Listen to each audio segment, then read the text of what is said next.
नमस्कार दोस्तों, success Vista classes channel पर मैं राघव दीक्षित आपका बहुत बहुत स्वागत करता हूं। दोस्तों, जैसा कि आप देख रहे हैं, आपके आरआरबी ग्रुप डी के एग्जाम्स लगातार चल रहे हैं।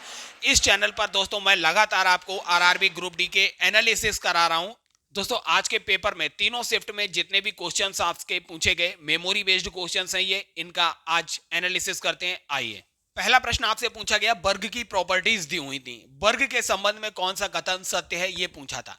तो आपको वर्ग की प्रॉपर्टी पता होनी चाहिए। ये चार ऑप्शन दिए हुए थे। सभी कोण बराबर होते हैं। बिल्कुल दोस्तों, आपको पता है जो वर्ग होता है, वर्ग के चारों कोण जो होते हैं बराबर होते हैं और 90 डिग्री होते हैं। सभी भुजाएं समांतर नहीं होती हैं दोस्तों, ये गलत है। वर्ग की सभी भुजाएं समांतर नहीं होती हैं, विकर्ण बराबर होते हैं दोस्तों, ये बिल्कुल करेक्ट है।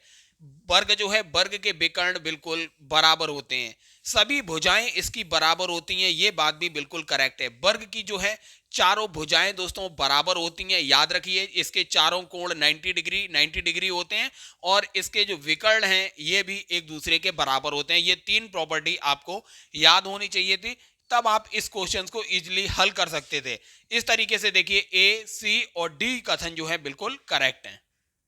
दोस्तों, आपसे अगला प्रश्न त्रिकोणमिति से पूछा गया। सर्वसमिकाएं आपको दी गई थी, बताना था कौन सी सत्य नहीं है। तो इजीली आप बता सकते हैं। अगर आपको ये दोस्तों याद होना चाहिए, आपको जैसे sine square theta plus cos square theta जो होता है वो 1 होता है, आपको याद होना चाहिए। ऐसे ही आप देखेंगे सेक और टेन में जो रिलेशन होता है, sec square theta minus tan square theta, ये भी 1 होता है।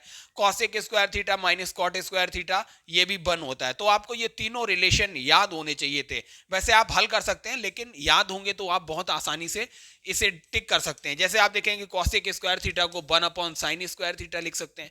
कॉट स्क्वायर थीटा को cos square theta upon sine square theta लिख सकते हैं। इस तरीके से ये हो जाएगा दोस्तों, साइन स्क्वायर थीटा एलसीएम हो जाएगा और ऊपर हो जाएगा 1 माइनस कॉस स्क्वायर थीटा। तो 1 minus cos square theta sine square theta हो जाएगा अपॉन साइन स्क्वायर थीटा। तो ये इस तरीके से क्या हो गया, 1 आएगा। ये दोस्तों यहां पे हल किए जा सकते हैं, लेकिन ये चीजें आपको इजीली याद होनी चाहिए। तो तीसरा ऑप्शन बिल्कुल करेक्ट है। Tan square theta plus cot square theta जो है ये 1 नहीं होता है, इसलिए तीसरा ऑप्शन गलत था। अगला प्रश्न है दोस्तों आपका, श्रृंखला दी हुई थी, आपको बताना था इस प्रश्नवाचक चिन्ह की जगह क्या आएगा। अगर दोस्तों आप देखेंगे 3 का दोगुना करेंगे तो आएगा 6, 6 में 2 जोड़ेंगे तो आपको मिल जाएगा 8। वहीं आप अब अगली संख्या जो है 8 को दोगुना करेंगे तो मिलेगा 16। अब इसमें से -2 करेंगे तो आपको मिलेगा 14। मतलब दोस्तों, एक बार आपको दुगना करके 2 जोड़ना है और अगली बार दुगना करके 2 घटाना है। इसी तरीके से ये श्रृंखला आगे बढ़ रही है। अब देखिए, यहां पे 2 घटा दिया है तो अब 14 दूनी 28 में प्लस 2 करना पड़ेगा, तब 30 आएगा। 30 दूनी 60 में अब -2 करना पड़ेगा, तब 58 आएगा। अब -2 किया तो 58 दूनी जो हो जाएगा 116 होगा। इसमें आपको प्लस का 2 करना पड़ेगा तो 118 जो आएगा प्रश्नवाचक चिन्ह की जगह पर आएगा। इस तरीके से दूसरा ऑप्शन बिल्कुल करेक्ट हो जाएगा। अगला प्रश्न दोस्तों आपसे पूछा गया था कि 2 minus P x square plus 2 P x minus P plus 1 बराबर 0 के मूल समान हो तो पी की वैल्यू क्या होगी। दोस्तों, द्विघात समीकरण में आपको यह चीज पता होनी चाहिए कि जब मूल समान होते हैं तो डी की वैल्यू जो विविक्तकर होता है ये 0 के बराबर होता है। ये क्या होता है, बी स्क्वायर माइनस 4ac बराबर 0 हो जाएगा। तो यहां से देखिए b क्या है, x का गुणांक जो होगा वो b होगा। 2p है तो 2p का स्क्वायर 4p स्क्वायर हो जाएगा। -4 इंटू ए क्या है, एक्स स्क्वायर का गुणांक 2 माइनस पी हो जाएगा। और सी क्या है दोस्तों, माइनस का p प्लस 1 जो है ये सी है। अब ये बराबर 0 होगा। अब द्विघात समीकरण दोस्तों बन जाएगा, क्या होगा, 4p स्क्वायर माइनस ये वाला माइनस इस माइनस से मल्टीप्लाई होगा तो प्लस हो जाएगा। तो ये हो जाएगा 4 इंटू इसका मल्टीप्लाई करेंगे तो हो जाएगा 2p प्लस का 2 माइनस का p स्क्वायर माइनस का p बराबर 0। अब इसे इजीली आप हल कर सकते हैं। ये हो जाएगा 4p स्क्वायर प्लस का, अब देखिए 2p और माइनस का p, ये हो जाएगा प्लस का 1p हो जाएगा, अर्थात p minus P square plus का 2 बराबर 0। 4 को अंदर मल्टीप्लाई करिए तो क्या हो जाएगा, 4p square plus 4p minus का 4p स्क्वायर प्लस का 8 बराबर 0। 4p² से 4p² कैंसिल आउट हो गया, तो ये हो गया दोस्तों 4p बराबर माइनस का 8 हो जाएगा, तो p बराबर माइनस का 2 आएगा। यही आपको निकालना था, p की वैल्यू क्या होगी। तो चौथा ऑप्शन बिल्कुल करेक्ट हो जाएगा, p की वैल्यू माइनस का 2 होगी। अगला प्रश्न दोस्तों आपसे फिर एलसीएम और एचसीएफ से पूछा गया। यदि 27 और n का लघुत्तम समावर्त जो है 54 है और महत्तम समावर्तक 9 है, तो n की वैल्यू ज्ञात करिए।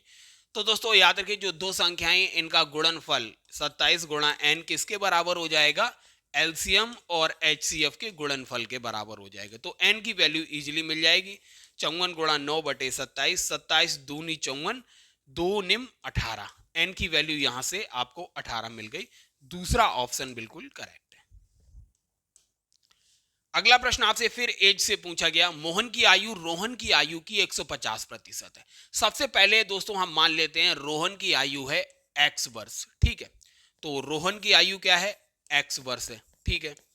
तो मोहन की आयु क्या हो जाएगी, रोहन की आयु का 150%, अर्थात दोस्तों रोहन की आयु का 1.5 गुना हो जाएगा मोहन की आयु।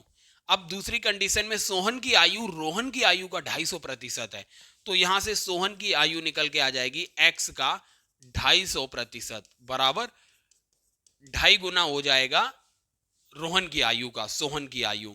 अब तीसरी कंडीशन है, यदि इन तीनों व्यक्तियों की आयु का योग 60 वर्ष है, तो रोहन की आयु ज्ञात करिए। अब तीनों की आयु ऐड कर लीजिए, रोहन की आयु x है, मोहन की आयु 1.5x है और सोहन की आयु 2.5x हो गया, बराबर 60 दिया हुआ था।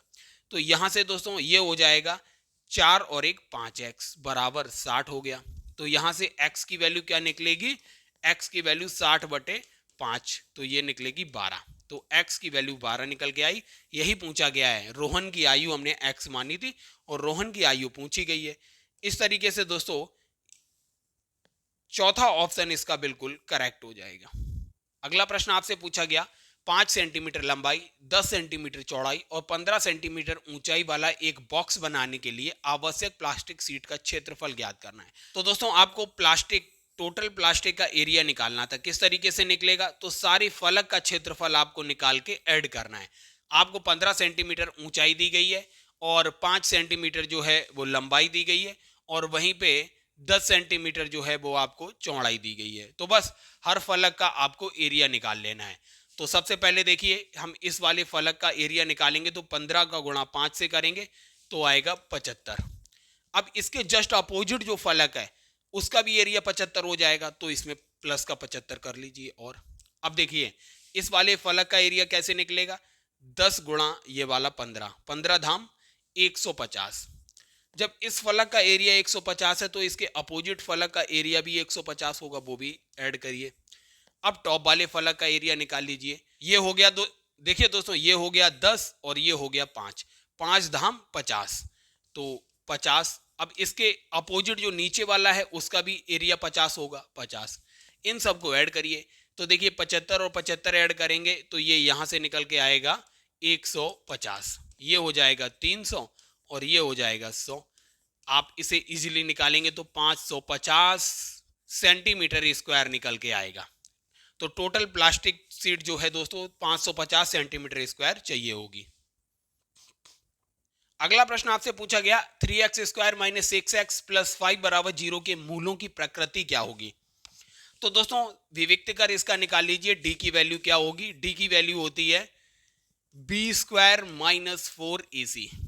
इसकी वैल्यू अगर दोस्तों जिस तरीके से इसकी वैल्यू आएगी उसी के आधार पे हम मूलों की प्रकृति बताएंगे। देखिए दोस्तों, a ये है 3, b जो है -6 और c जो है 5 है।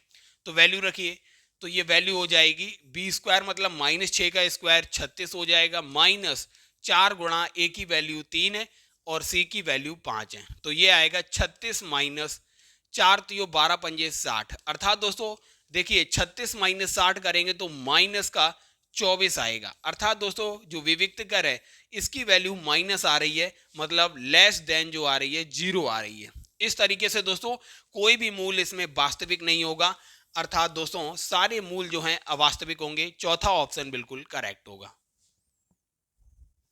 अगला प्रश्न एज से पूछा गया, चंद्र की आयु चंद्रिका की आयु से 10 वर्ष कम है। हमने मान ली दोस्तों जो चंद्रिका है इसकी आयु जो है x वर्ष है, तो चंद्रिका की आयु जो है वो है x वर्ष, और चंद्र की आयु कितनी हो जाएगी, चंद्र की आयु हो जाएगी x माइनस का 10 हो जाएगी, 10 वर्ष कम है। अब बोल रहा है 5 वर्ष बाद जो चंद्रिका की आयु है चंद्र की आयु की दोगुनी हो जाएगी। था दोस्तों 5 वर्ष बाद क्या हो जाएगा, 5 वर्ष बाद चंद्रिका की आयु कितनी हो जाएगी x प्लस 5, और चंद्र की आयु हो जाएगी x माइनस 10 प्लस का 5। अब आप देखिए क्या दिया है कंडीशन, चंद्रिका की आयु चंद्र की आयु की दोगुनी हो जाएगी, मतलब x प्लस 5 जो है जो किसके बराबर हो जाएगा, 2 गुणा x माइनस 5 के बराबर हो जाएगा। तो x प्लस 5 बराबर हो जाएगा 2x माइनस का 10, x इधर जाएगा तो केवल x बचेगा, माइनस का 10 इधर आएगा तो 10 और 5 15 हो जाएगा।